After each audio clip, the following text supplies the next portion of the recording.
జై గురుదత్త శ్రీ గురుదత్త. సాహిత్య మేరుపర్వతం ఆయన. ఆయన వ్రాయన పీఠిక లేదు, ఆయన తరచని సాహిత్యమూ లేదు, ఆయన తిరగైన శాసనం సేకరించని తాళపత్రమూ లేదు. ఆయనలో దేశభక్తి అనుపమానమైనది. ఆయన జీవితం రెండు పార్శ్వాలు కలిగిన జీవితం. మొదటిది సాహిత్య జీవితం, రెండోది మహాయోగ జీవితం. ఈ విధంగా భగవత్ప్రసాదిత జీవితంలో విభిన్నమైన రెండు పార్శ్వాలు కలిగిన ఆదర్శవంతమైన జీవితం గడిపిన యోగి పుంగవులు మన నీటి ప్రాతస్మరణీయులు వేటూరి ప్రభాకర్ శాస్త్రి గారు. సరిగ్గా ఇదే తేదీనే వారు వారి శరీరాన్ని త్యాగం చేశారు. ఆ సాహిత్యమూర్తి యోగి పుంగవులకు నివాళులర్పిస్తూ వారి జీవిత విశేషాలను మనం తెలుసుకోవడానికి ప్రయత్నం చేద్దాం. నిజానికి సాహిత్య చరిత్ర జాతి మనోవికాస వైభవానికి చిహ్నం. వేటూరి ప్రభాకర్ శాస్త్రి గారు అలాంటి ఒక సాహిత్య చరిత్రకే ప్రకాశం లాంటివాడు. ఆయన ఒట్టి మేధావి కాదు, తెలుగు భాషా చారిత్రక సాహిత్య నిర్మాణానికి అక్షరాలు మోసినటువంటి అసలు సిసలైన కూలీ లాంటివారు.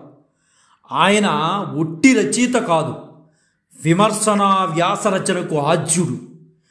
12వ ఏటనే పరభాషలో కవితాసుమాలు వెదజల్లిన అనన్యుడు.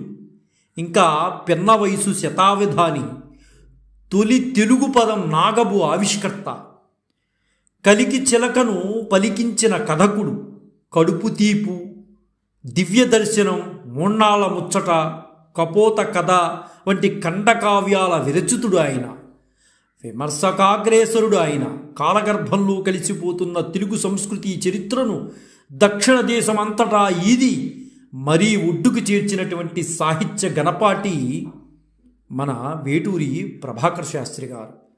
శృంగార శ్రీనాథం, క్రీడాభిరామం, బసవపురాణం, రంగనాథ రామాయణం, తంజావూరి ఆంధ్ర రాజుల చరిత్ర, ప్రాచీనాంధ్ర శాసనములు, శాతవాహనులు, ఇక్ష్వాకులు, రెడ్డి రాజులు, అన్నమాచార్య కీర్తనలు, తొలి తెలుగు రచయిత్రి తిమ్మక్క, తొలి తెలుగు శాసనము, ఇవన్నీ వీరందరివి ఈరోజు మనకి అందుబాటులో ఉండటానికి ముఖ్య కారకులు మహానుభావుడు వేటూరి ప్రభాకర్ శాస్త్రి గారు.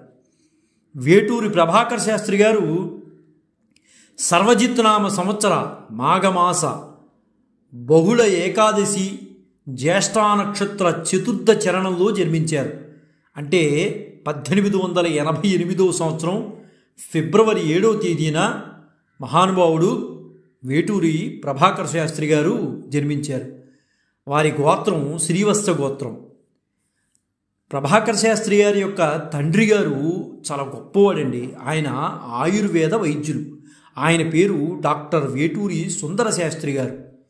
తల్లిగారి పేరు శేషమ్మ గారు. ఈ శేషమ్మ గారు ఎవరింటి ఆడపడుచు అంటే పీసపాటి వారింటి ఆడపడుచు. అంత గొప్ప కుటుంబం కాబట్టి మహానుభావుడు ఉద్భవించాడని అనుకుంటున్నాను నేను.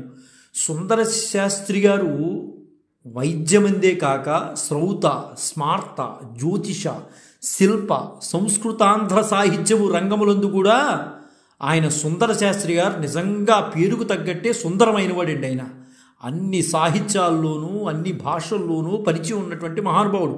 వారు పద్యరచన చేసిన గొప్ప పండితులు. డాక్టర్ సుందర శాస్త్రి గారికి 4 కుమారులు ఉన్నారండి. వారిలో ప్రథముడు వెంకట శివశాస్త్రి గారు, రెండవ వారు ప్రభాకర శాస్త్రి గారు, మూడవ వారు చంద్రశేఖర శాస్త్రి గారు, 4వ వారు శంకర శాస్త్రి గారు.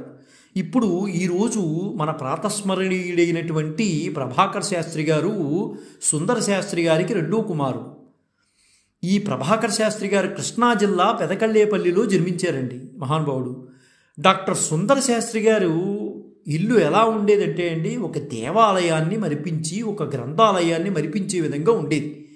ఒక అపూర్వ గ్రంథాలయం అనే మాట్లాడుకోవాలండి వారి ఇల్లుని.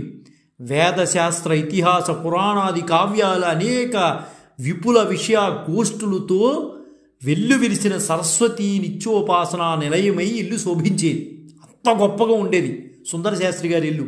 ఆయన పేరే సుందరం కాదు, ఇల్లు కూడా సుందరమే. అంత చక్కగా ఉండేది ఇల్లు.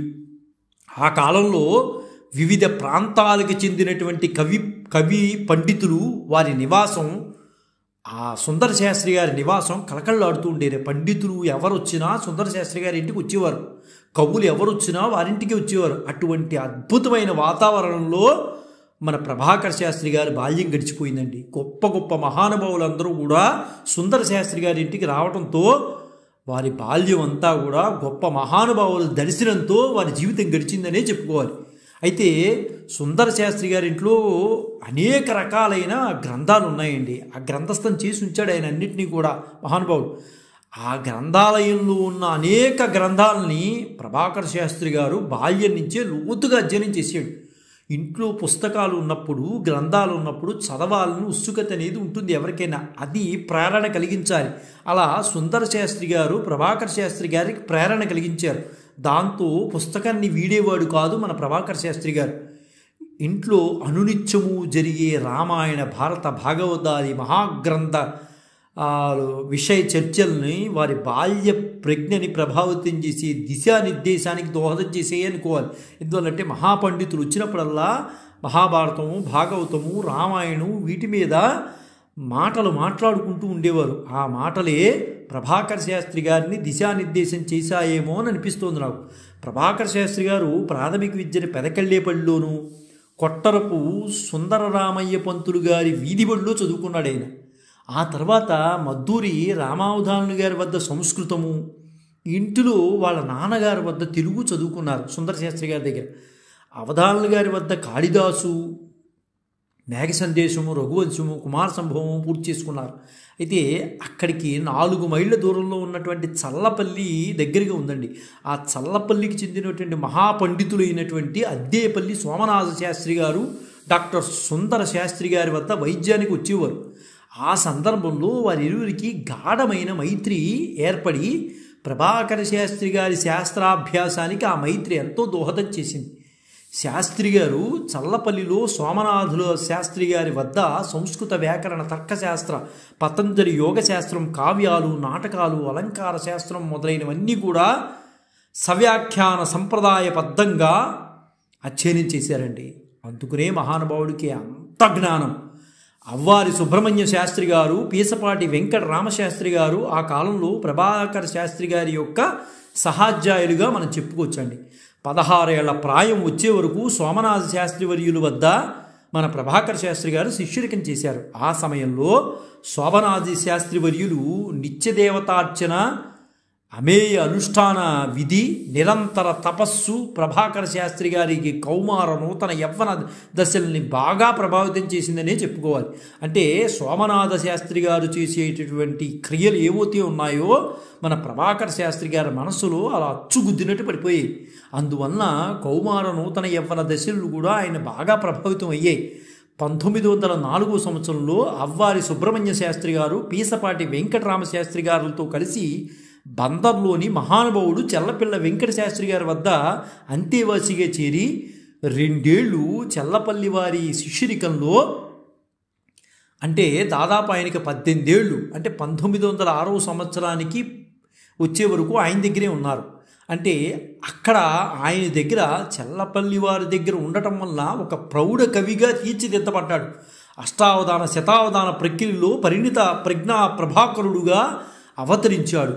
కేవలం చెల్లపల్లి వారి యొక్క జ్ఞాన సంపద అలాంటిది. అలా చక్కగా ఆరితేరినట్టు మన చెల్లపల్లి వారు ప్రభాకర శాస్త్రి గారిని అలా తీర్చిదిద్దారు. బందర్లో ఉండగా స్థానిక నగర ప్రముఖులైన న్యాయవాదులు వల్లూరి సూర్యనారాయణరావు గారు, దేశభక్తి కొండా వెంకటప్పయ్య పంతులు గారు శాస్త్రి గారు బాగోగులు చూస్తూ ఉండేవారండి. వాళ్ళే పెద్ద దిక్కుగా ప్రభాకర శాస్త్రి గారికి ఉండేవారు. వల్లూరి వారు ప్రభాకర శాస్త్రి గారిని చెన్నై చేరడానికి ప్రోత్సహించారు. నువ్వు చెన్నై వెళితే బాగుంటుంది అంటే, అప్పుడు మద్రాసు వెళితే పండితులందరూ కూడా ఉన్నారు అక్కడ, మన వాళ్ళందరూ అక్కడే ఉన్నారు, నువ్వు వెళితే బాగుంటుందని ప్రభాకర శాస్త్రి గారిని ప్రోత్సహించారు. చెన్నై నివాసి అయిన తమ మిత్రుడు రెంటాల వెంకట సుబ్బారావు గారిని ఉద్దేశించి ప్రభాకర శాస్త్రి గారికి అవసరమైన పరిచయ పత్రం రాసి వారిని మద్రాసు నగరానికి పంపించారు ఆ మహానుభావులు.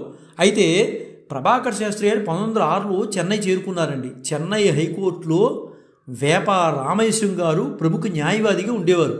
వారు న్యాయవాద కార్యాలయంలో శాస్త్రి గారి బావగారైన వెంకటశేషయ్య గారు గుమాస్తాగా పనిచేసేవారు. వారి సహాయ సహకారాలు ప్రభాకర్ శాస్త్రి గారికి అండగా ఉండేవండి. మద్రాసు చేరిన ప్రారంభంలోనే వెస్లీ మిషన్ స్కూల్, అంటే ఇప్పుడైతే కెల్లెట్ హై స్కూల్గా మారిందనుకుంటా బహుశా, అందులో వెస్లీ మిషన్ స్కూల్లో తెలుగు పండితోపాధ్యాయుడిగా శాస్త్రి గారు పనిచేశారు.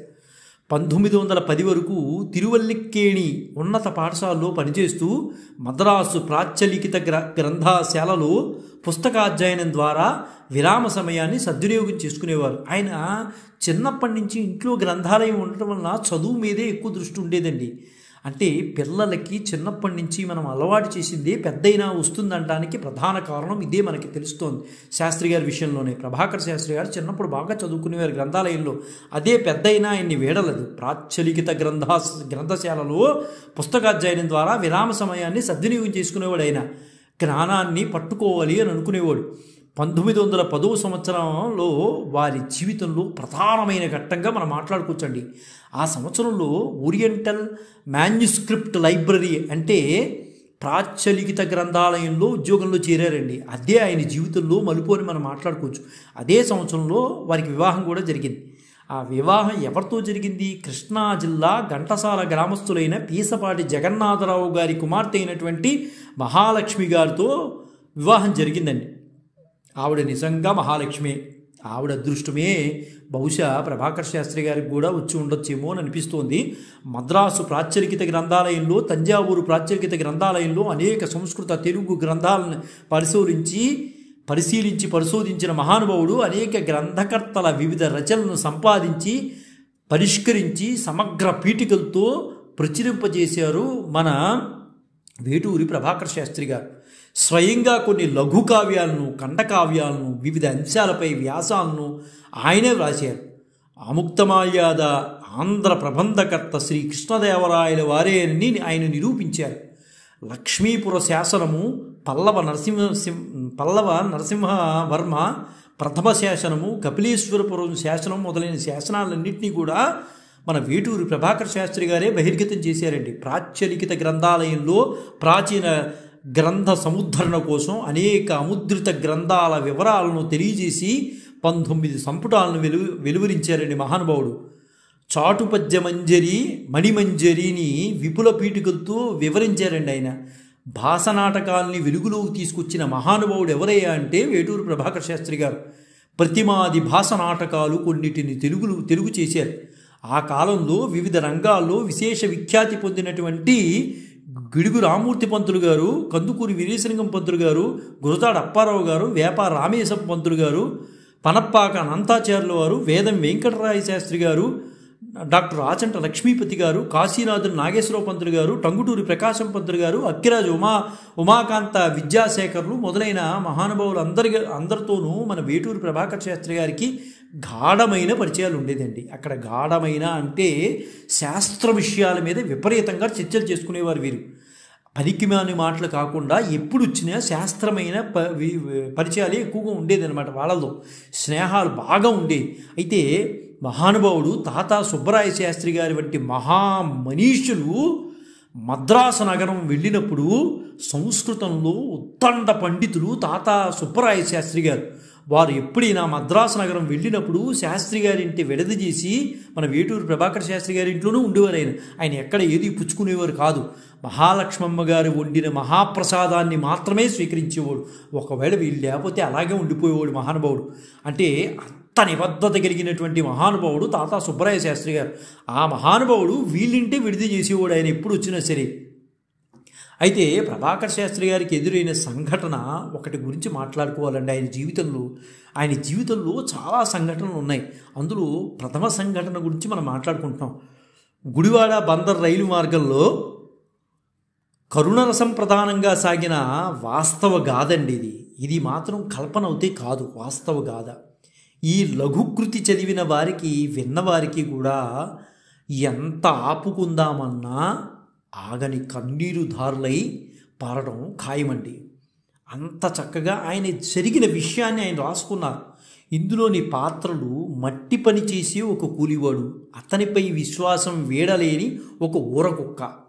ఈ రెండు పాత్రల్ని కళ్ళకి కట్టినట్లు ఆయన చూసిన విషయాన్ని గ్రంథస్థం చేశాడు మహానుభావుడు. ప్రభాకర శాస్త్రి గారు ఒక పద్యంతో కథని ప్రారంభించారండి. రాకబందరు కదియును రైలు మీద జేరే నా రైలు గుడివాడ స్టేషనుకును, ఎక్కువారును దిగువారు త్రొక్కుటంబు గూరుచుండిరి నేనెట్ట కూరుచుంటి అని ఈ పద్యాన్ని వ్రాసి మొదలుపెట్టారు. అయితే బందరు నుండి బయలుదేరిన రైలు గుడివాడ చేరిన ప్రభాకర శాస్త్రి గారు ఆ రైల్లో అక్కడ తాను ప్రత్యక్షంగా చూసినటువంటి సంఘటన మర్చిపోలేక దానికి ఒక కథగా మలిచి దానికి విశ్వాసము అని పేరు పెట్టారండి. ఆయనకు ప్రత్యక్షంగా జరిగినటువంటి సంఘటనను ఆయన విశ్వాసము అంటే రైల్లో జరిగినటువంటి సంఘటన అండి అది. అయితే దాన్ని బందర్ నుండి గుడివాడ మధ్యలో వెళ్ళేటటువంటి దారిలో జరిగినటువంటి సంఘటన, ఆ సంఘటన రైల్లో జరిగిన సంఘటనని విశ్వాసం అని పేరు పెట్టారు. రైలు గుడివాడ చేరింది. ఒక చౌదరి గారు రైలు ఎక్కాడు. అప్పుడు ఒక కూలివాడు పనివాడు కూడా రైలు ఎక్కడం జరిగింది. కానీ చౌదరి గారికి ఆ కూలివాడు తన పక్కన కూర్చోవడం ఇష్టం లేదు. అందుకే కరకరని తెల్ల పువ్వులు కట్టుకున్న ఒక బ్రాహ్మణ యువకులను తానే పిలిచి తన పక్కన కూర్చోపెట్టుకున్నాడు. అతను పక్కన కూర్చుంటాడేమో అని చౌదరి గారు ఏం చేశారంటే ఒక బ్రాహ్మణ యువకుడు నుంచుంటే అతను పిలిచి తన పక్కన కూర్చోపెట్టుకున్నాడు. కూలివాడు తన పారతో మట్టి తట్టతో భయంగా ఒక పక్క నిలబడ్డాడు.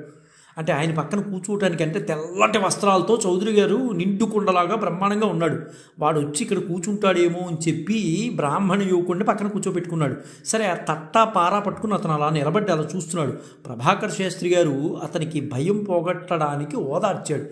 ఇంతలో ప్లాట్ఫామ్ మీద ఉన్న ఒక వృద్ధుడు రైల్లో ఉన్న బ్రాహ్మణ యువకుడిని చూసి, ఎంత ఇబ్బంది తీరగానే అమ్మాయిని తెచ్చి విడిచిపెడతాను చెప్పడం చూసి ప్రభాకర శాస్త్రి గారు, మీరు అల్లుళ్ళు మామలా మీరు అల్లుడును ఆయన మామ అని అడిగారు. ఇంతలో అంటే ఆ బ్రాహ్మణ యువకుడిని చూసి శాస్త్రి గారు, ప్రభాకర శాస్త్రి మీరు అల్లుడా ఆయన మీ మామగారా అని అడిగారు. ఇంతలో ఒక ఊరకుక్క గట్టిగా మురుగుతూ రైలు దగ్గరికి వచ్చేసింది. కూలివాడిని చూసి తన సహజ గుణంతో కాళ్ళు ఆడిస్తూ తోకను ఆడిస్తూ మూతిని తిప్పుతూ అసలు నాలుక సాగదీసి దవళ్ళను బయట పెట్టేసేసి అలా చొంగ కారుస్తూ ఆ కుక్క ఆ యజమాని అదే ఆ కూలి అతను చూసి అలా నిశ్చేష్టుడై ఉండిపోయింది. ఆ కుక్కను చూసి ఎంత సహజత్వం అని అనుకున్నారు అందరూ కూడా. ఎంత సహజంగా ఉంది ఇది, అసలు ఆశ్చర్యపోయారు ఆ సంఘటన చూసి. అది ఆ కుక్క గురించి ఈ విశ్వాసము అనే గాథను రాశారండి మహానుభావుడు. నిజంగా శాస్త్రి గారి ప్రతిభ లాంటిది. కూలివాడు కుక్కకు తెలియకుండా రైల్వే స్టేషన్కి వచ్చినా ఆ కుక్క ఆ కూలివాడి జాడ పసిగట్టి వచ్చేసింది. కూలివాడు నిజానికి దానికి టిక్కెట్టు కొనడానికి డబ్బులు లేక ఇంటి వద్దనే వదిలేసి వచ్చేసాడు. అయినా ఇప్పుడు అది అతన్ని వెతుక్కుంటూ వచ్చింది. దాన్ని చూచిన కూలివాని మొహం వెడతెల్పి తెప్పరిల్లే. తలుపులు తెరిచి కుక్క రైల్లోకి ఎక్కించాలనుకుని కూలీవాన్ని వారిస్తూ చౌదరి గారు తలుపు వద్ద అరిచాడు గట్టిగా, తలుపేసాయి రావడానికి లేదు కుక్క లోపలికి అన్నాడు. కుక్క అరుస్తుండగా బ్రాహ్మణ యువకుడు పక్కన కూర్చోపెట్టుకు చౌదరి గారి పక్కన ఉన్నటువంటి బ్రాహ్మణ యువకుడు తన చేతులు కర్రతో ఆ కుక్క మూతి మీద ఒక్కడి కొట్టాడు. వెంటనే కొట్టడమే కాదు కూలిని తిట్టేశాడు. ఆ చౌదరి గారు అయితే గట్టిగా అరిచాడు, బ్రాహ్మణ యువకుడు అయితే కర్రతో కొట్టాడు ఆ కుక్కని. ఆ కూలీని కూడా ఇష్టం వచ్చినట్టు ఇద్దరు కలిసి తిట్టేశారు. ప్రభాకర శాస్త్రి గారు ఈ కథలో చూపించిన మానసిక విశ్లేషణ, ఆయా పాత్రల ముఖంగా మానవుల ప్రవర్తన, వారి మధ్య ఉండవలసిన సంబంధ బాంధవ్యాలు 6 కందాలలో 58 తేటగీతుల్లో చక్కగా తేటతలం చేశాడండి మహానుభావుడు. ఇది చదువుతుంటే మనసున్న ప్రతి ఒక్కడూ కూడా కళమన్నీరు కార్చాల్సిందే. ఆయన ఒకటే మాట అన్నారు, పేదవాడి బ్రతుకు ఆనాడైనా ఈనాడైనా ఏనాడైనా 10 మందికి ఆటబంతి లాంటి వాడే అని ఆయన చివరి కన్క్లూజన్ ఆయన ఇచ్చాడండి మహానుభావుడు ప్రభాకర శాస్త్రి గారు. అదే ప్రభాకర శాస్త్రి గారి చేలికించబడిన విశ్వాసం అంత అద్భుతంగా పండిందండి ఆ రోజుల్లో. అది అందరూ చదవతగ్గదేనండి. అది చదువుతుంటే ఆ పద్యాలు చదువుతుంటే కళ్ళమ్మ నీళ్ళు పెట్టని వారంటూ ఉండరు. అంత చక్కగా రాశాడు ప్రభాకర శాస్త్రి గారు. ప్రభాకర శాస్త్రి గారు 1939-40లో తిరుపతి విచ్చేసి శ్రీ వెంకటేశ్వర ప్రాచ్య కళాశాలలో ఆంధ్ర భాషా శాఖను స్థాపించి దానికి తొలి ప్రధానాచార్యులుగా శాస్త్రి గారు పనిచేశారండి. ఆ సమయంలోనే వారు ప్రాచ్య పరిశోధనా సంస్థల్లో పరిశోధక పండితులుగా పనిచేస్తూ తాళ్లపాక అన్నమాచార్యులు వారి సంకీర్తనలను వెతికి తీసి వాటి పరిశోధనా ప్రచురణలను చేయించారు. వాటితో పాటు పావులూరి మల్లన గణిత శాస్త్ర పరిష్కరణ, రంగనాథ రామాయణ పరిష్కరణ, ఇలా ఉత్తర హరివంశ వ్యాఖ్యానము, నంద్యచోళుడు కుమార సంభవం వ్యాఖ్యానం చేయడం ఆయన జరిగింది. ఆ సందర్భాల్లో ప్రభాకర శాస్త్రి గారు తిరుపతిలో వారు రీడర్గా పనిచేస్తున్న సమయంలో జరిగిన విచిత్రమైన సంఘటన గురించి ఇప్పుడు మనం మాట్లాడుకోవాలండి. ఆయన గురించి మాట్లాడుతున్నాం కాబట్టి ఇది ఖచ్చితంగా ఈ మాట మాట్లాడాలి. ఎందువల్లంటే ప్రభాకర శాస్త్రి గారు రీడర్గా పనిచేస్తున్నప్పుడు తిరుపతిలో వారి క్రింద పనిచేస్తున్న ఉద్యోగి ఒకరు పై అధికారులకు ఒక పిటిషన్ పెట్టుకున్నాడు. ఆయన కింద పనిచేసేటువంటి ఒక మాస్టారు ఒక పిటిషన్ పెట్టుకున్నాడు పై అధికారులు. ఏం పెట్టాడు? దానిలో వారు రాసుకున్న ప్రధాన ఉదంతం సారాంశం ఇప్పుడు మనం మాట్లాడుకున్నాం. అంటే ఆయన కింద ప్రభాకర శాస్త్రి గారి కింద పనిచేసేటటువంటి ఒక ఉపాధ్యాయుడు లేదా అధ్యాపకుడు ఒక పిటిషన్ పెట్టుకున్నాడు. ఆ పిటిషన్ ఏంటంటే, అయ్యా, నేను సంస్కృతంలో ఎంఏ పట్టభద్రుణ్ణి. నేను రచించిన గ్రంథమునకు ప్రత్యేక బహుమతి పొందితిని. శ్రీ శాస్త్రి గారికి ఎటువంటి డిగ్రీలు లేవు, ప్రభాకర శాస్త్రి గారికి. అందువలన రీడర్ పదవికి నన్ను అర్హుణ్ణిగా పరిగణించవలను, ఆయన్ని అనర్హుడిగా చెయ్యవలను అని ఆ పిటిషను పెట్టుకున్నాడు. ఆ పిటిషను ఎవరి ద్వారా వెళ్ళాలి? మామూలుగా పంపించేస్తే కుదరదు కదా. అక్కడ సంబంధిత ప్రిన్సిపాల్ సైన్ ఉండాలి దాని మీద. ఆ పిటిషను ప్రిన్సిపాల్ గారి ద్వారానే పై అధికారులకు వెళ్ళాలి. మరి ప్రిన్సిపాల్ గారు ఆ పిటిషన్ మీద తమ ఎండార్స్మెంట్ రాసి పంపించాలి కదా. మరి ఈయన ఏదో పిటిషన్ పెట్టుకున్నాడు. ఆయన గారికి, ప్రభాకర శాస్త్రి గారికి ఏ డిగ్రీలు లేవు, నాకైతే డిగ్రీలు ఉన్నాయి, ఎంఏ సంస్కృతం కూడా చేశాను నేను, ఆయనకన్నా బహుమతులు పొందిన వాడిని, కాబట్టి ఆ పదవికి నేనే అర్హుడిని పెట్టాడు. అది ప్రిన్సిపాల్ గారు చూసి ఎండార్స్మెంట్ రాస్తున్నారు. రాసి ఒక మాట అన్నారు, ఈ దరఖాస్తుదారు రచనకు బహుమతి ప్రదానం ఇచ్చిన విశ్వవిద్యాలయ న్యాయ నిర్ణేత ఎవరో కాదు, శ్రీ వేటూరి ప్రభాకర శాస్త్రి గారి. కనుక ఈయన అభ్యర్థనపై ఏ విధమైన నిర్ణయము తీసుకోవాల్సిన అవసరం లేదు అని ప్రిన్సిపాల్ గారు మహానుభావుడు పై అధికారికి రాసేసాడు. అంటే ఇప్పుడు మనం గమనించాల్సిన విషయం ఏంటంటే, ఒక ప్రిన్సిపాల్ గారు ఏ విధమైన డిగ్రీలు లేనటువంటి వారికి ఎంత గౌరవం ఇచ్చారో, ఆయన యొక్క సబ్జెక్టుకి ఎంత గౌరవం ఇచ్చారనేది ఇప్పుడు మనకు అర్థమవుతుంది. అంత గొప్పగా ప్రభాకర శాస్త్రి గారు మైమరిపించి చెప్పేవాడండి. ప్రభాకర శాస్త్రి గారు ఒక పాఠం చెబుతుంటే పక్కన ఉన్నటువంటి క్లాసులో, తరగతిలో విద్యార్థులు కూడా ఆయన పాఠం వినటానికి వచ్చేవారు. అంత అద్భుతంగా చెప్పేవాడటండి. ఆయనకి తరగతి గదిలో పిల్లలతో చాలా కలివిడిగా ఉండేవారు. ఆయన పాఠం చెప్పేటప్పుడు తరగతి గదిలో సత్యనారాయణ శెట్టి అనే ఒక విద్యార్థి ఉండేవారు. అయితే శాస్త్రి గారికి బాగా దగ్గరైన విషయం ఆయన. అంటే శాస్త్ర సంబంధించినటువంటి విషయాలన్నీ కూడా సత్యనారాయణ శెట్టి గారు అడుగుతూ ఉండేవారు మన ప్రభాకర శాస్త్రి గారు. ఆయా సందర్భాలకు అనుచితంగా పద్యాలు చెప్పండి అయ్యా అని కోరేవాడు సత్యనారాయణ శెట్టి. అంటే ప్రభాకర శాస్త్రి గారిని ఏదైనా ఒక సందర్భం క్లాసులో జరిగిందంటే దానికి పద్య రూపంలో చెప్పమనేవాడు. అంటే ఆనాటి కాలంలో పద్యాలంటే అంత బాగుండేదండి. పద్యము అంటే అలా ఉండేది. ఏ మాట అయినా సరే పద్యంలోనే చెప్పేవారు. అంత గొప్ప మహానుభావులు అనమాట ఆ రోజుల్లో ఉన్నవాళ్ళు. శాస్త్రి గారు ఆ విద్యార్థి కోరికను ఎప్పటికప్పుడు తీరుస్తూ ఉండేవాడు. సత్యనారాయణ శెట్టి ఏదైతే కోరుకున్నాడో అలా తీరుస్తూ ఉండేవాడు. ఒకసారి తరగతి గదికి అధ్యాపకుల అటెండెన్స్ రిజిస్టర్ వచ్చినప్పుడు శాస్త్రి గారు ఆసువుగా ఒక లైన్ చెప్పారు. అదేంటంటే, దస్కత్తు చెయ్యలేదనుచు తాను కొని వచ్చెను, పట్టుమంచనే పుష్కన ఏదో పులికి తిని ప్యూనును గూర్చితి అని ఊరుకున్నారట ఆయన. అది మళ్ళీ సత్యనారాయణ శెట్టికి అర్థం కాక, అయ్యా గురువుగారు ఒక్కసారి చెప్తారా అని అడిగాడు. దస్కత్తు చేయలేదనుచు తా కొని వచ్చెను పెట్టు మంచునే పుష్కున ఏదో పల్కి తిని ప్యూనను గూర్చి అని ఊరుకున్నారట. వెంటనే ఆ సత్యనారాయణ శెట్టి గారు ఆ స్కా ప్రాసతోనే ఆ పద్యం పూర్తి చేయండి అయ్యా అని అడిగారట.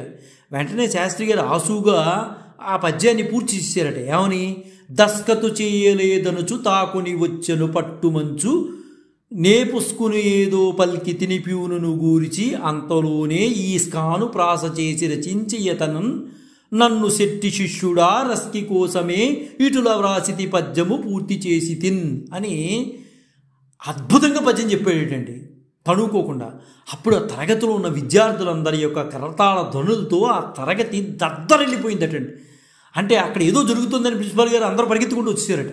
అంటే అంత అద్భుతంగా పద్యం చెప్పగలిగినటువంటి మహానుభావుడు ప్రభాకర్ శాస్త్రి గారండి.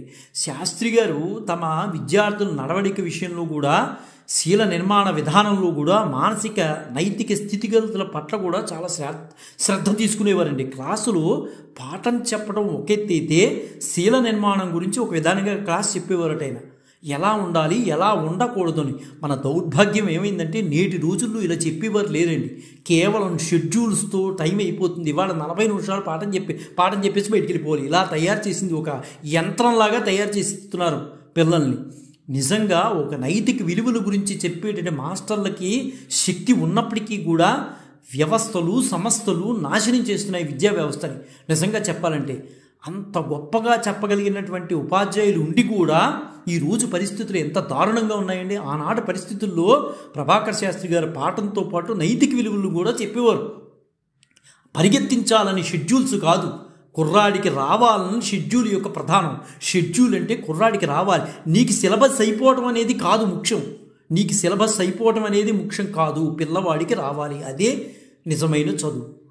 ఆ రోజుల్లో అలా ఉండేది. తమ విద్యార్థులందరి చేత అంబికా శతకంలోని ఒక పద్యాన్ని కంఠస్థం చేయించి ఆ పద్యంలోని బోధని నిత్య జీవితంలో పిల్లల చేత ఆచరింపచేసి ప్రయత్నం చేసేవాడు మహానుభావుడు వేటూరి ప్రభాకర్ శాస్త్రి గారు. ఎంత చక్కగా పద్యం చేయించేవాడు అంటే క్లాసులకు రాగానే ఆ పద్యం చేయించేవాడు ఆయన, అందరి చేత ఆ ప్రయత్నం చేయించేవాడు.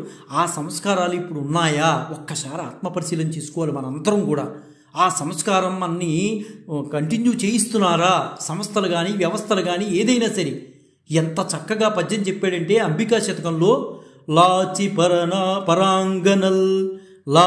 పరాంగనల్ వర విలాస మనోహర రూప సంపదల్, లాచి పరాంగనల్ వర విలాస మనోహర రూప సంపదల్, చూచిన చూడడుత్తముడు చూచిన చూచును మధ్యముండు, తా చూచిన చూడకుండినన్ చూచును నీచుడు, నన్ను వీరిలో చూచిన చూడకుండు గుణించూచిన చూపును చూడు అంబిక అని చక్కగా పద్యం చెప్పించేవాడేటండి పిల్లల చేత. ఎంత గొప్ప విశేషం అండి, ఎంత గొప్ప పద్యం అండి ఇది.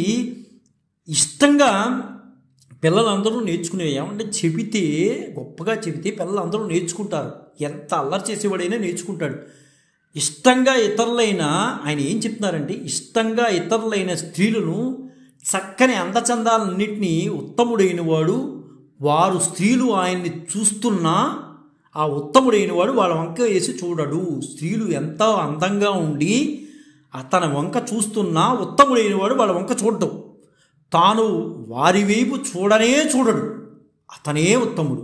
మధ్యముడైన వాడు తనని చూస్తే తాను వారి వంక చూస్తాడు, అలాంటి వాడు మధ్యముడు. స్త్రీలు గనక ఒక వ్యక్తిని చూస్తే ఆ వ్యక్తి మళ్ళీ తాను చూస్తే అతను మధ్యముడు. స్త్రీలు ఒక వ్యక్తిని చూస్తున్నప్పుడు ఆ వ్యక్తి వాళ్ళని చూడకుండా ఉండేవాడు ఉత్తముడు. నీచుడైన వాడు ఎలా ఉంటాడంటే, ఆ స్త్రీలు చూడకపోయినా, తను చూసినా చూడకపోయినా వాళ్ళ వంక అతను చూస్తాడు, వీడు నీచుడు.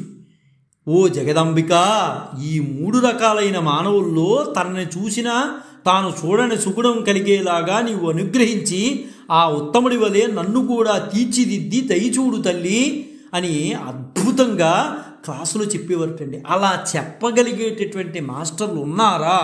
ఒకవేళ ఉన్నా సంస్థలు ఒప్పుకుంటున్నాయా అనే ప్రశ్న వేసుకోవాలి మనం. ఎంత అద్భుతంగా చెప్పాడండి మహానుభావుడు. అలాంటి సంస్కారాలు ముందు స్కూళ్ళల్లోనూ కాలేజీల్లోనూ పెట్టాలి. అలా పెట్టిన రోజు విద్య బాగుంటుంది. కొత్త సంస్కారాలు, కొత్త నీచమైన విధానాలు నేర్చుకుంటూ పోతున్నారు ఇప్పుడు. ఇలాంటి మన సంస్కృతి సంప్రదాయాలను కాపాడుకోవటం, ఇలాంటి మహానుభావుడు జీవిత చరిత్ర తెలుసుకోవాలి. అందుకనే ప్రతి ఒక్కరూ తెలుసుకోవాలండి. ఇప్పుడు 25 సంవత్సరాలు వచ్చిన వాళ్ళని ఒక సర్వే పెట్టించండి. వేటూరి ప్రభాకర్ శాస్త్రి గారి గురించి నీకేమన్నా తెలుసా అంటే ఆయన ఎవరండి అనే పద్ధతులే మనకి కనిపిస్తున్నాయి. మన సంస్కృతి, మన సంప్రదాయాలను కాపాడుకోలేకపోతున్నాం అంటే గొప్ప గొప్ప వాళ్ళ యొక్క చరిత్రలో మనం తెలుసుకోలేకపోతున్నాం. తెలుసుకోలేకపోవటానికి ప్రధాన కారణం అహంకారం. వారి జీవిత చరిత్ర మనమేంటి మనం తెలుసుకోవడం అని. ఆ మహానుభావుడు ఎంత ఎదిగినా ఒదిగి ఉండే మనసు కాబట్టి ఈరోజు కూడా వారి గురించి మనం చర్చించుకోగలుగుతున్నాం. కాబట్టి సంస్థలైనా వ్యవస్థలైనా ఖచ్చితంగా ఇలాంటి సంస్కృతులను మనం పాటిస్తే భావి భారత పౌరులుగా తీర్చిదిద్దేటటువంటి వారు ఇంకా భవిష్యత్తు బాగుంటుంది. ఇంతవరకు శాస్త్రి గారి జీవితంలో మనం మొదటి పార్శ్వమే తెలుసుకున్నామండి. ఆయన సాహిత్యమూర్తిగా గొప్పతనాన్ని మనం తెలుసుకున్నాం. కానీ శాస్త్రి గారి దాంట్లో ప్రభాకర్ శాస్త్రి గారి జీవితంలో రెండో పార్శ్వం గురించి మనం తెలుసుకోబోతున్నాం. ఇది ఈ రెండో పార్శ్వం సాధ్యమైనంత వరకు తక్కువ మందికి తెలుసండి. మొదటి పార్శ్వం అందరికీ తెలుసు, ఆయన సాహిత్యమూర్తి, అద్భుతమైన సాహిత్య తరంగము అని అందరికీ తెలుసు. కానీ రెండో పార్శ్వం చాలా తక్కువ మందికే తెలుసండి. రెండో పార్శ్వం గురించి ఇప్పుడు మనం తెలుసుకోబోతున్నాం. 1910 నుండి 1939 వరకు చివరి వరకు, అంటే దాదాపు 30 సంవత్సరాలు శాస్త్రి గారు మద్రాసు ప్రాచ్యలిఖిత గ్రంథాలయంలో ఉద్యోగం చేస్తూనే మధ్యలో సెలవుల్లో ఖాళీలో ప్రెసిడెన్సీ కళాశాలలో తెలుగు పండిత పదం నిర్వహించేవారు. పని ఒత్తిడి వల్ల వారి ఆరోగ్యం బాగా దెబ్బతినడం జరిగిందండి. అంటే ఒక దాని గురించి పరిశోధన చేస్తున్నప్పుడు కొంచెం ఇబ్బందులు అనేవి వస్తాయి కదా.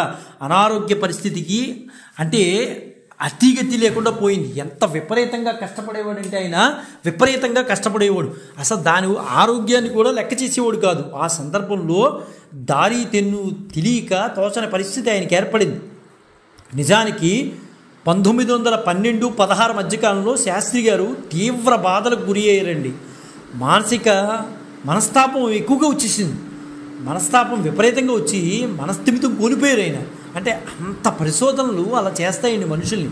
దాంతో మనస్తాపానికి గురయ్యాడు ఆయన. మద్రాసులో రైలు ఎక్కి ఎక్కడో ఆత్మహత్య చేసుకోవాలని భావించి రైలు ఎక్కడానికి స్టేషన్కి పోయాడు ఆయన. అసలు ఇంక ఈ బాధ భరించలేకపోతున్నాను నేను ఆత్మహత్య చేసుకోవాలని చెప్పేసి రైలు ఎక్కడానికి వెళ్ళిపోయాడు. అంటే కొన్ని సందర్భాల్లో ప్రతి వ్యక్తికి కూడా ఇలాగ అనిపిస్తూ ఉంటుందండి.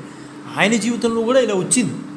అది నక్షత్ర ప్రభావం, జ్యేష్ఠ నక్షత్ర ప్రభావం, ఇంకోటో తెలియదు. కానీ పక్కన పెడితే ఆయన ఆత్మహత్య చేసుకుందామని వెళ్ళిపోయాడు ఈ మానసిక స్ట్రెయిన్ భరించలేక. అప్పుడు అప్పూరి జగన్నాథరావు గారు అనే వారితో పరిచయం అయింది. ఆయన తన బావగారైన ప్రెసిడెన్సీ కళాశాల ఫిలాసఫీ ప్రొఫెసర్ పోతరాజు నరసింహం గారి పరిచయం చేశారు. పోతరాజు నరసింహం గారు మహానుభావుడు అండి. ఫిలాసఫీలో, తత్వశాస్త్రంలో చెప్పడంలో మహానుభావుడు. ఆయనకి మించిన వాళ్ళు ఎవరు లేరు. ఈ పోతరాజు నరసింహం గారు ఎవరు అంటే సాక్షాత్తు మాస్టర్ సివివి గారి శిష్యుడు. మాస్టర్ సివివి గారి శిష్యుడు అంటేనే మనకు అర్థమవుతుంది. పోతరాజు గారు ఇచ్చిన పరిచయ ఉత్తరాన్ని తీసుకుని వేటూరు వారు కుంభకోణంలో ఉన్న మాస్టర్ గారి ఇంటికి చేరుకున్నారు. మానసిక పరిస్థితి బాగుండకపోవడం వల్ల పోతరాజు గారిని కలిస్తే పోతరాజు గారు చెప్పారు, నువ్వు ఎక్కడికి వద్దు, ఒక చోటకి పంపిస్తాను, అక్కడికి వెళ్ళు, నీకు మానసిక పరిస్థితి అంతా నిలబడుతుంది, వెళ్ళు నువ్వు అని ఒక ఉత్తరం ఇచ్చి పంపించారు. అప్పుడు మాస్టర్ గారి ఇంటికి చేరి ఉత్తరం ఇచ్చారు. ఆయన చదివి విశ్రాంతి తీసుకోమని సలహా ఇచ్చారు మాస్టర్. ఆ మాటతోనే ప్రభాకర్ శాస్త్రి గారిలో ప్రజ్ఞ ప్రవేశించింది. ఆయన లెటర్ చూసి నవ్వుకుని పక్కన పెట్టి సివివి మాస్టారు మీరు వెళ్ళి రెస్ట్ తీసుకోండి అన్నారు. అప్పటికి ఆయన చేతి గూడు జారి చాలా కాలం నుంచి చాలా బాధపడుతున్నారు. ఆయన అక్కడికి రాగానే మాస్టర్ మొహం చూడంగానే మీరు వెళ్ళి రెస్ట్ తీసుకోండి అనే మాట అనగానే సివివి మాస్టారు ఆ గూడు మళ్ళీ యథాస్థానంగా వచ్చేసింది. ఒక్కసారిగా ఆశ్చర్యపోయి పాదాభివందనం చేసాడు ఈయన మన ప్రభాకర్ శాస్త్రి గారు. ఒక చెయ్యి పైకి లేపగలిగేవారు కూడా కాదు ఆయన. అలాంటి వాడు కింద పడిపోయి ఆయనకి కాళ్ళకి నమస్కారం పెట్టేశాడు. ఇప్పుడు హాయిగా పనిచేస్తుంది అని మాస్టర్ గారు అన్నారు. మాస్టర్ గారి అనుమతితో రాధాకృష్ణ పిల్లే, మహాదేవ్య గారు శాస్త్రి గారిని పరీక్షించారు. అంటే మాస్టర్ సివివి గారి దగ్గర ఆ అభ్యాసం తీసుకోవాలంటే పూర్వజన్మ వృత్తాంతం తెలుసుకుంటారు మాస్టర్. అప్పుడు మాత్రమే అలాంటి వారికి మాత్రమే యోగ దీక్షిస్తారు. మాస్టారు రాధాకృష్ణ పిల్లే గారిని, మహాదేవి శాస్త్రి గారిని ఇద్దరిని కూడా నియమించారు. మన ప్రభాకర్ శాస్త్రి గారి పూర్వజన్మ వృత్తాంతం తెలుసుకురండి. సరే, వెంటనే వారు పూర్వజన్మ వృత్తాంతం తెలుసుకుని మాస్టర్ సివివి గారి దగ్గర ప్రభాకర్ శాస్త్రి గారి విషయాలన్నింటినీ కూడా పెట్టారు. అప్పుడు మాస్టర్ సివివి గారు ప్రభాకర్ శాస్త్రి గారి మీద చెయ్యి వేసి ఆయన ముఖంలోకి ఒకసారి చూశారు. అంతేనండి, మాస్టారు మహానుభావుడు సివివి మాస్టర్, ఆయన చెయ్యి పడితే చాలు మనలో ఉన్నటువంటి రోగాలన్నీ పోతాయి. వెంటనే ఆయన ముఖంలో చూసి ఇలా చూసి నవ్వారు. అంతే, ప్రభాకర్ శాస్త్రి గారికి ఏదో తెలియని శక్తి వారి శరీరంలో ప్రవేశించేసింది. అప్పటి నుంచి ప్రభాకర్ శాస్త్రి గారు మాస్టర్ సివివి గారు శిష్యులైపోయారు.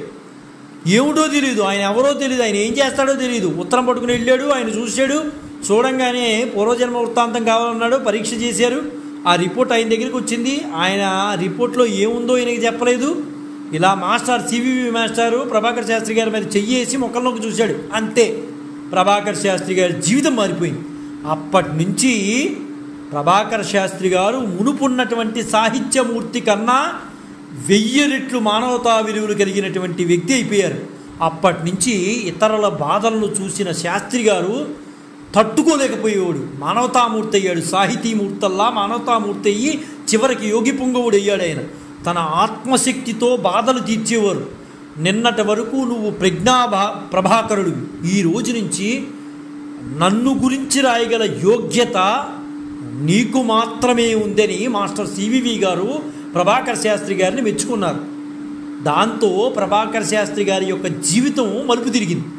1918లో తంజావూరు సరస్వతి గ్రంథాలయంలో పనిచేశారు. ఈయన వారాంతపు సెలవుల్లో మాస్టర్ గారిని దర్శించి యోగ రహస్యాలు నేర్చుకునేవారు శాస్త్రి గారు. తమలో సమస్త విశ్వాన్ని, సమస్త విశ్వంలో తమను దర్శించగల యోగి పుంగవులుగా మాస్టర్ సివివి గారు ప్రభాకర్ శాస్త్రి గారిని తయారు చేశారు. అందుకనే మాస్టర్ సివివి గారిని మన ప్రభాకర్ శాస్త్రి గారు చివరి అంకం వరకు వదిలిపెట్టలేదండి. అంతా పట్టుకుని ఉన్నారు ఆయన మనసులో. భార్యను కూడా చివరికి సివివి గారి శిష్యురాలు చేస్తాడు ఆయన. మాస్టర్ సివివి గారి స్పర్శ వలన ప్రభాకర్ శాస్త్రి గారిలో కరుణ, దయ, ప్రేమ, శాంతి, గంభీరత స్పష్టంగా కనిపించేవండి. ఆయన ముఖం చూస్తే చాలు మానసిక ప్రశాంతత లభిస్తుందని చాలామంది అప్పట్లో అనుకునేవారు. అంటే సివివి గారి దర్శనం అయిన తర్వాత ప్రభాకర్ శాస్త్రి గారిలో కూడా అదే ఛాయలు ప్రస్ఫుటంగా కనిపించాయండి. అంటే మన సివివి గారు ఒక్కొక్క పరిధిలో ఒక్కొక్క వ్యక్తిని అలా తయారు చేసేవారండి. మహానుభావుడు సివివి గారు కరుణ, దయ, ప్రేమ, శాంతం, గంభీరత స్పష్టంగా ప్రభాకర్ శాస్త్రి గారిలో నివిడీకృతం అయ్యాయి. సరే, శ్రీ శాస్త్రి గారు తిరుపతి జీవితం ఎలా ఉందంటే 1940 నుంచి 50 వరకు వారి జీవితానికి ఒక మహాదశ అని చెప్పుకోవచ్చండి. ఆయన తిరుపతిలో మహాదశలో అనిపించాడు. అక్కడ వారు ఎక్కువ కాలం యోగ సాధనకు, యోగ చికిత్సకు వినియోగపరుచుకున్నారు. ఎందువలంటే చెన్నై దగ్గర కాబట్టి, మద్రాసు దగ్గర కాబట్టి అక్కడ యోగ జీవితం ఎక్కువగా ఉన్నారండి. వారు రోగాలను, ఎవరికైనా రోగాలు వస్తే అక్కడి నుంచి మానవతా సాహిత్యమూర్తల్లా మానవతామూర్తిగా మారారు కదండి. ఎవరికైనా రోగాలు వస్తే భరించేవాడు కాదండి, వెంటనే అది తీసేసేవాడు ఆయన. వారు వచ్చి బాధతో అయ్యా నాకు ఈ రోగం వచ్చిందండి అంటే వెంటనే ఆ రోగాన్ని యోగ దృష్టితో తీసేవాడే. ఇలాంటివి కోకొల్లలు అండి ఆయన జీవితంలో. అప్పటి వారి మనస్తత్వం ఒక పద్యం చెప్పుకున్నారు. ఏంటంటే పాండిత్యాభినివేశమున్ కవన తాత్పర్యంబు విత్తార్జనో చండారంభములన్ క్రమక్రమముగా సన్నంబురైచుండే ఓ తండ్రి విశ్వవిభు సుఖం పడేదే నీ తంటాలు నాకేల నీ ఎండన్ నిలిచెద వ్రీల్చెదన్ బృహద విద్యా దోష పాషాణముల్ అని చక్కటి పద్యం చెప్పుకున్నారండి. సృష్టికంతటికీ ప్రభు అయిన ఓ నా తండ్రి, పాండిత్యము, కవిత్వము, ధనార్జన మొదలైన లౌకిక వ్యవహారాల్లో చొరవ క్రమేపీ సన్నగిలిపోతోంది. ఈ ప్రాపంచిక ప్రయాసలు నాకెందుకు? నీ ఆశ్రయంలో నేనున్నాను కనుక ఈ జగత్తులోని అజ్ఞానమైన దోషం నిండిన బండలని, కొండల్ని నీ అనుగ్రహంతో పిండి చేసి జనులకు మేలు చేస్తాను ప్రభు అని ఆయన చక్కగా ఆయన మీద ఒక పద్యం రాసుకున్నారు. ఆయన భగవంతుణ్ణి కోరుకున్నారు. అలా పద్యం రాసుకోవడమే కాదు, భగవంతుని కోరుకున్నారు పద్య రూపంలో. ఏం మాట్లాడినా పద్యమే కదండి, సాహితీమూర్తి కదా ఆయన. పద్యంతోనే కోరుకున్నాడు భగవంతుని, అది కూడా తెలుగు పద్యంతోనే. ఒకసారి ఒక రిక్షావాడు కొడుకు నోటి మాట రాక మూతి వంకర పోయిందండి. చేతులు కాళ్ళు స్వాధీనం లేకుండా పోయాయి. శాస్త్రి గారి దగ్గరికి తీసుకొచ్చారు. ధ్యానం చేసి వాడితో కాఫీ తాగించి శరీరానంతా నిమిరి ప్రేమ కురిపించారు మన ప్రభాకర్ శాస్త్రి గారు. అంతే వాడు తనకి ఒక్కసారిగా లేచి నాకు జబ్బు పట్టడం ఏంటి, నేను జబ్బులతో కూర్చోవడం ఏంటని చెప్పి చక్కగా పరిగెత్తుకుంటూ వెళ్ళిపోయాడు. అది శాస్త్రి గారి యొక్క గొప్పతనం. ఆ గొప్పతనం ఎవరి నుంచి వచ్చింది? మాస్టర్ సివివి గారి స్పర్శతో వచ్చింది. బందర్లో వేమూరి దుర్గా నాగేశ్వరరావు గారికి 2 కిడ్నీల్లో రాళ్ళు చేరి ఎన్ని మందులు తిన్నా తగ్గడం లేదు. వేటూరి వారి వద్దరికి వెళ్ళారు. డాక్టర్లు అది తగ్గే జబ్బు కాదని హేళన చేశారు. ఏమయ్యా ఆయన దగ్గరికి వెళ్ళటం ఏంటయ్యా, ఆయన ఏమన్నా డాక్టరా? ఆయన ఒక సాహితీమూర్తి అంతే. ఆయన దగ్గరికి వెళ్ళటం ఏంటి? మేము డాక్టర్లు, మేము చెప్పిందే నిజం. ఆయన చెప్తే ఏంటి ఒక పద్యం చెప్తాడు, అంతకన్నా ఏం చెప్పడు కదా, నువ్వు వెళ్ళటం ఏంటి ఆయన దగ్గరికి అని ఆ జబ్బు పడిన వాడిని హేళన చేసేవారు. ఒకసారి తీవ్రంగా బాధ అనిపిస్తూ శాస్త్రి గారికి కబురు చేస్తే, నేను అయ్యా మీ దగ్గర రాలేకపోతున్నాను అని కబురు చేశాడు. ఆయన తాను శాస్త్రి గారు అక్కడే ఉండి చికిత్స చేస్తానని భయం లేదని చెప్పారు. కాసేపటికి మూత్రం ద్వారా రాళ్ళు కిందకి పడిపోయి బాధ నివారణ జరిగింది. అప్పుడు ఆలస్యం ఎందుకు జరిగిందని ఆయన వేటూరు వారిని ప్రశ్నించారు. అయ్యా ఇలా చేసేటప్పుడు మీరు ముందే చేస్తే ఈ బాధ నేను పడేవాడిని కాదు కదా, ఆ డాక్టర్లు కూడా మిమ్మల్ని విమర్శ చేసేవారు కదా, అలా చేసి ఉండకపోయేవారు కదా, మీరు ముందే చేయొచ్చు కదా, నన్ను బాధను చివరి వరకు ఎందుకయ్యా పెట్టారు అంటే, అప్పుడు శాస్త్రి గారు అన్నారు, నమ్మకం నీకు పూర్తిగా లేనందువలన నేను ముందు చేయలేదు, నీకు నమ్మకం వచ్చింది నా పట్ల, అందుకునే నేను చేశాను. కాబట్టి ఒక మంత్రం కానీ ఒక యంత్రం కానీ ఏది ఇవ్వాలన్నా ముందు నమ్మకం బలమైందండి. ఆ నమ్మకం కుదిరిన తర్వాతే అవి ఇవ్వాలి. అలా కాకుండా ముందిస్తే దానికి సత్ఫలితాలను ఇవ్వవు. ఒకసారి శాస్త్రి గారు అయాచితుల హనుమశాస్త్రి గారు అప్పల సోమేశ్వర శర్మలతో కలిసి భృక్తరహిత రాజయోగం గురించి మాస్టర్ గారి గురించి మాట్లాడుకుంటున్నారు. సివివి గారి గురించి చెప్తున్నాడు. ఆయన మహానుభావుడండి, ఆయన స్పర్శ తగిలితే చాలు అని చెప్తాడు. వారిద్దరూ ఈ యోగ మహత్యానికి ఏదైనా నిదర్శనం చూపమని అడిగారు. హనుమశాస్త్రి గారు అయితే సోమేశ్వర శర్మ గారు, సరే మీరు బాగానే ఉంది, మేము నమ్ముతాము, ఒక్క నిదర్శనం చూపించండి అయ్యా అని అడిగారు. సరే మీకు ఏ పువ్వు ఇష్టమో చెప్పండి అన్నారు మన ప్రభాకర్ శాస్త్రి గారు. వాళ్ళు సోమేశ్వర శర్మ గారు నాకు సంపంగంటే ఇష్టము అన్నారు. అలాగే మన హనుమశాస్త్రి గారు కూడా నాకు సంపంగంటే ఇష్టం అన్నారు. వేటూరు వారు ధ్యానంలో మునిగి వెంటనే వాళ్ళు ఉన్న ప్రదేశం అంతా సంపంగి పూల వాసన గుబాళించిందండి. కాలం కాని కాలంలో సంపంగి పూల వాసన రావడం అందరినీ ఆశ్చర్యచకితులు చేసింది. ఇది చాలదా అండి సివివి మాస్టర్ యొక్క యోగ నిదర్శనానికి? మాస్టర్ యొక్క అనుగ్రహం ఉంటే వ్యక్తులు ఎలా ఉంటారు అనేది ఒక్క నిదర్శనం చాలా. అడిగిన వాళ్ళు సామాన్య వ్యక్తులు అవుతే కాదు. హనుమశాస్త్రి గారు, సోమేశ్వర శర్మ గారు మామూలు మనుషులు కాదు, పండిపోయినటువంటి మహానుభావుడు. వాళ్ళ నోటిని మూయించినటువంటి మహానుభావుడు వేటూరి ప్రభాకర్ శాస్త్రి గారు. అంటే సివివి గారి యొక్క దర్శన ప్రభావం ఎలా ఉంటుందో ఇక్కడ మనకు తెలుస్తోంది. కల్లూరి వీరభద్ర శాస్త్రి గారు వేటూరు వారిని దర్శించడానికి మద్రాసు వెళ్ళారు. అక్కడ కోనన్నది మురికి కంపు భరించలేకుండా ఉంది. వీరభద్రం గారు, శాస్త్రి ఈ కంపు పొగడతావా అని మనసులో అనుకున్నారు. ఆయన బయటికి బహిర్గతం చేయాలి మనసులో అనుకున్నారు. అంతే, శాస్త్రి గారు కళ్ళు మూసుకుని ధ్యానిస్తే సుగంధ పరిమళాలు అంతటా వ్యాపించాయి. ఇంకోసారి శాస్త్రి గారు, మన ప్రభాకర్ శాస్త్రి గారు అనాస పండు తినాలి అనిపించింది ఆయనకి. కాసేపట్లో ఆయన దర్శనార్థం రాజమండ్రి నుంచి అప్పుడే వచ్చినటువంటి పద్మనాభ స్వామి వారు, ఆ సాధకుడు పద్మనాభ స్వామి అనే సాధకుడు, ఆయన అనాస పళ్ళ గంపతో వచ్చి ప్రభాకర్ శాస్త్రి గారికి ఇచ్చేసి వెళ్ళిపోయాడు. అంటే ఇక్కడ మనం అర్థం చేసుకోవాల్సిన విషయం ఏంటంటే సివివి గారి యొక్క దర్శన భాగ్యం, స్పర్శ అలాంటిది అని మనకు తెలుస్తోంది. ప్రఖ్యాత శాస్త్రవేత్త విసా అప్పారావు గారు వేటూరు వారికి స్వయంగా వియ్యంకులండి. ఆయన అప్పారావు గారు శాస్త్రి గారి యోగాద్భుతాల గురించి 31 విషయాలను, ఇలాంటి విషయాలను గ్రంథస్థం చేశారు. అందులో ఒక కుష్ఠిరోగి వస్తే రోగంతో బాధపడుతుంటే అది తీసిన వైనం కూడా అందులో చక్కగా చిత్రీకరించారు. తిరుపతిలో ఉండే నరసింహాచారికి ఒక రెడ్ల కుర్రాడికి మద్రాసు నుండి కుష్ఠరోగం చికిత్స చేసి పోగొట్టారు ఆయన. ఇలా చేయడాన్ని ఏమంటారంటే స్టంట్ హీలింగ్ అంటారు. తిరుపతిలోని పార్థసారథి అయ్యంగారు భార్యకు గర్భకోశ క్యాన్సర్ వస్తే డాక్టర్లు ఆమెను ఇంకా రోజుల్లో ఉన్నారని చెప్తే శాస్త్రి గారు ఆయన్ని కోరితే వెళ్ళి శాస్త్రి గారిని కోరితే వాళ్ళ ఇంటికి వెళ్ళి ప్రార్థన చేశారు సివివి మాస్టర్ని.